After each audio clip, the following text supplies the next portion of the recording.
ବୈଶାଖୀ ଟାଇଁ ଟାଇଁ ଖରାରେ ମଧୁର ଜଳର ସନ୍ଧାନରେ ଗାଁ ମୁହାଁ ହୋଇ ରାସ୍ତାରେ ପଡ଼ି କ୍ଷତବିକ୍ଷତ ହେବା ସହ ହରିଣର ବାମପାର୍ଶ୍ୱ ଗୋଡ଼ ଭାଙ୍ଗିଯିବା ସହ ଦାନ୍ତ ଭାଙ୍ଗି ଯାଇଥିଲା।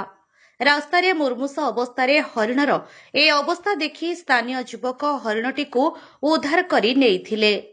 ବନ ବିଭାଗକୁ ଖବର ଦେବା ପରେ ଘଟଣାସ୍ଥଳରେ ବନ ବିଭାଗ ପହଞ୍ଚି ଆହତ ହରିଣଟିକୁ ଉଦ୍ଧାର କରି ବନ ବିଭାଗ ଚିକିତ୍ସା କରାଇବା ସହ ନିଜ ହେପାଜତରେ ରଖି ଚିକିତ୍ସା କରୁଥିବା ଦେଖିବାକୁ ମିଳିଛି।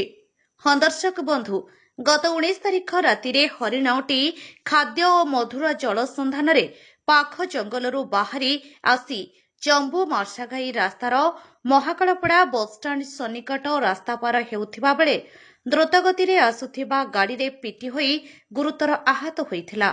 ଗୁରୁତର ଅବସ୍ଥାରେ ହରିଣଟିକୁ ଉଦ୍ଧାର କରି ବନ ବିଭାଗକୁ ସୂଚନା ଦେଇଥିଲେ। ତେବେ ମହାକାଳପଡ଼ା ବନ ବିଭାଗ ଉଦ୍ଧାର କରି ନେଇଥିବା ହରିଣର ଚିକିତ୍ସା ପରେ ଏବେ ସୁସ୍ଥ ହେବାରେ ଲାଗିଛି। ବନ ବିଭାଗ ଏହାର ଯତ୍ନ କରିବା ସହ ଖାଦ୍ୟ ଔଷଧ ଦେବା ଦ୍ୱାରା ହରିଣଟି ପୂର୍ବ ଅପେକ୍ଷା ତାର ସ୍ୱାସ୍ଥ୍ୟରେ ପରିବର୍ତ୍ତନ ଘଟୁଛି ବୋଲି ବନ ବିଭାଗ ପକ୍ଷରୁ କୁହାଯାଇଛି।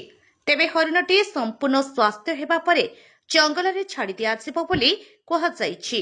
Bureau report, Nexus Odisha news.